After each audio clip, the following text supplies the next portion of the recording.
Everyone may not believe in ghosts or demons, but no one can deny the story of the goat man I witnessed with my own eyes. The entire incident was so horrifying that even now, whenever I hear or see a goat, I can't help but tremble.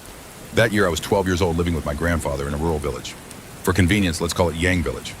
My mother passed away before I was weaned, and my father never returned after going up the mountain behind the village. It was just me and my grandfather relying on each other in our poor household. The only valuable thing we owned was an old hen, and this story began when that hen went missing. That morning, my grandfather frantically searched for the hen. I had just woken up, rubbing my eyes and frowning. I clearly remembered hearing the hen clucking last night. Wait, why was it clucking in the middle of the night? A chill ran through me as I rushed to the chicken coop. A foul metallic stench hit my nose. Next to the coop, a swarm of flies buzzed around. Fighting the nausea, I approached and saw feathers and blood inside the coop. What had happened? Suddenly, a piercing scream echoed from the village entrance. Someone's dead. Someone's dead at the village entrance. I ran toward the commotion, but the crowd was too dense for me to see anything. My grandfather arrived, pushed through the crowd, and pulled me away, saying, "Let's go home, Dong. Some things aren't for kids to see." But just 2 steps later, someone gasped, "Isn't that old man Jen?"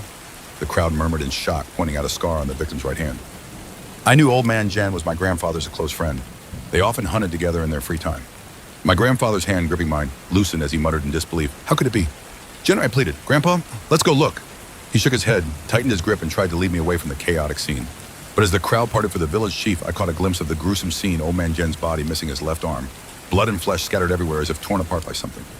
My mind went blank, and I don't remember how my grandfather got me home. For a week after, I had nightmares. Meanwhile, livestock kept disappearing in the village, and the loss of our hen faded into the background. One day, Young Fan, the village chief's son, came to me with a secret. He said his father and Uncle Woking had found animal footprints near the body, which the police confirmed as goat tracks. He asked me to help him catch the killer, promising that if I did, his father would send people to search for my father on the mountain. I also wanted revenge for old man Jen, so we agreed to sneak into Yang Fu's house, where the only goats in the village, besides the chiefs, were kept that night, to investigate if something suspicious was happening. At 2 a.m., I slipped out and met Yang Fan heading toward the west of the village. Before we even entered Yang Fu's house, I caught that same metallic stench. We climbed over the wall, but Yang Fan suddenly said, "Ugh, I need to use the bathroom." I cursed him for picking such a critical moment, but stood guard outside the outhouse. Suddenly, a goat-like figure walking on 2 legs passed by. Without thinking, I chased it, certain it was the killer. I wanted justice for old man Jen. The figure led me to a fork in the road near the village graveyard where I lost its trail. Realizing I'd left Yang Fan behind, I hurried back to Yang Fu's house, only to find it ablaze with lights 3 layers deep with people shouting. "Dong, are you okay, poor Yang Fan?" someone cried. Yang Fan had been attacked, his left hand severed, and was now unconscious. The crowd said I'd seen the killer. I tried to stay calm and asked, "Where's Yang Fan? Is he okay?"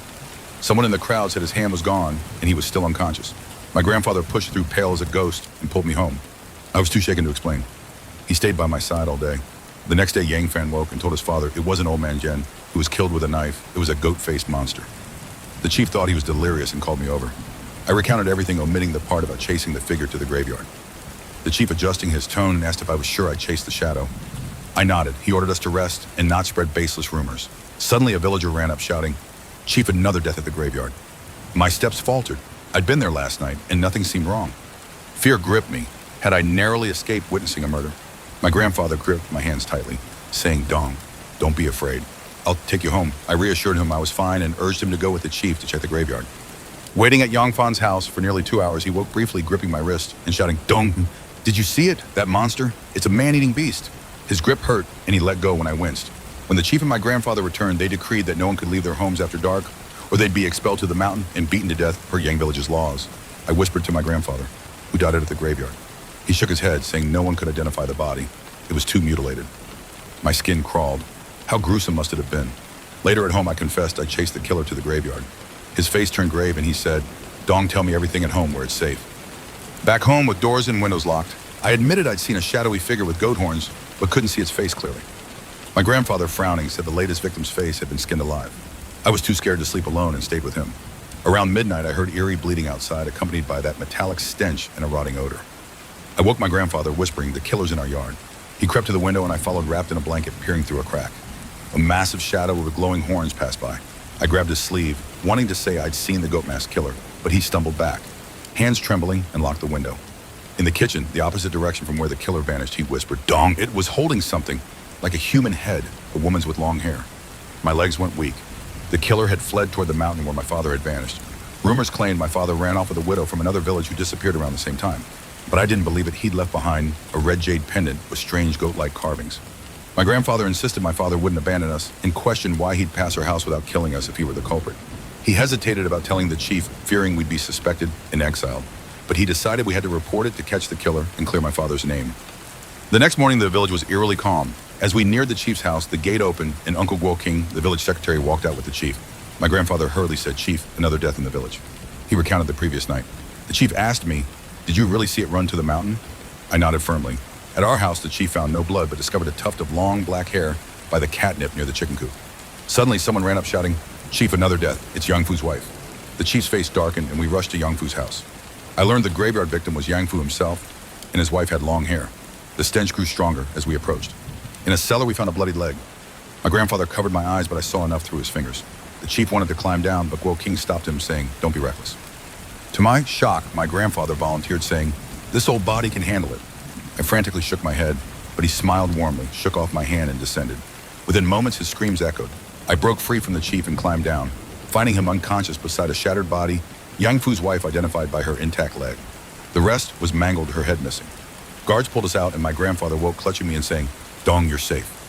The chief, enraged, declared, "This is the most brutal thing to happen since Yang Village was founded." The guards searched Yang Fu's house. No money or valuables were taken, and the house was tidy, with no signs of a struggle. But all their livestock were slaughtered except 2 goats. Yang Fu's 8-year-old son, Yang Feng, was missing. Guards found a child's shoe near a cave behind the house, along with child-sized footprints. At a fork in the road, they found another shoe. A guard suddenly remembered something, saying, "Chief, there's more." He pulled out a tiny bloodstained shoe and said, "We found all of Yang Fu's livestock dead, except those 2 goats.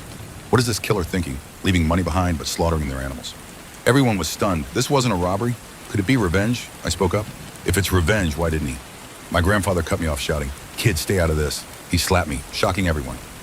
I stared hurt and confused, then ran through the crowd toward Yang Fu's house. I kept running until I collapsed exhausted or realizing I'd reached the mountain. Gasping, I tried to calm my trembling body. A voice behind me made me bolt running until I couldn't anymore. At a dense tree, I climbed up, hiding in the thick foliage. A low bleat sounded below, and the metallic stench returned. I covered my mouth, tears and mucus streaming as the killer circled the tree. Suddenly, it struck the trunk, shaking it violently. I nearly fell, but clung on. Then the noises stopped, and the stench vanished. Exhausted, I fell asleep in the quiet night. I woke on a bed covered with a blanket, hearing slow footsteps. Still terrified, I hid in a wardrobe filled with blue Taoist robes. A young voice said, "Little benefactor, don't be afraid. This is Yunzhong Temple. Rest easy."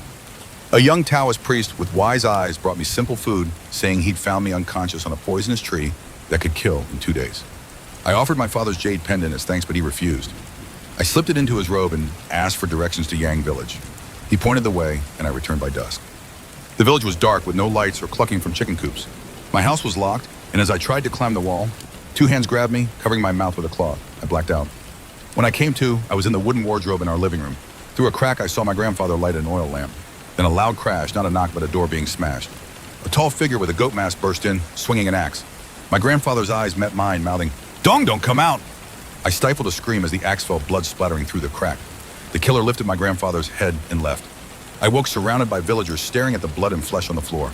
I screamed, blood streaming from my eyes. Yang Fan, now with one hand, pulled me close. The chief ordered us to rest. Later in Yang Fan's bed, I vowed revenge, but collapsed from weakness. Yang Fan helped me to the chief, where I recounted everything. The chief noted a discrepancy. I'd been found in a pool of blood, not in the wardrobe. I insisted I'd been inside and that the killer used his left hand to wield the axe. The only left-handed person in the village was Yang Daxuan, Yang Fu's neighbor. That evening, Yang Fan burst in. They caught the killer, Yang Daxuan. He initially denied it, but confessed after seeing his wife and daughter begging for their lives. Blood-stained clothes, bone fragments, and a goat horn mask were found in his house. His wife was exiled, and he and his 5-year-old daughter were to be burned alive at noon the next day in the village square. I protested. She's only 5. Yang Fan argued she might inherit her father's madness, but he looked troubled, avoiding my eyes. Yang Fan recounted how the chief and guards surrounded Yang Daxuan's house. He returned carrying an axe in his left hand, unaware of the ambush. They pinned him down, and he shouted, "Why? What did I do?" The guards cursed him as a heartless monster. He insisted it wasn't him, but after seeing his family, he confessed, saying he'd killed everyone and pleading for his wife and daughter's lives. I realized something: the killer who attacked my grandfather lacked the metallic stench I'd always noticed. Doubts grew Yang Daxuan might not be the real goat man. Thanks for watching this video. If you like this video, drop a comment below. And please like, share and subscribe my channel.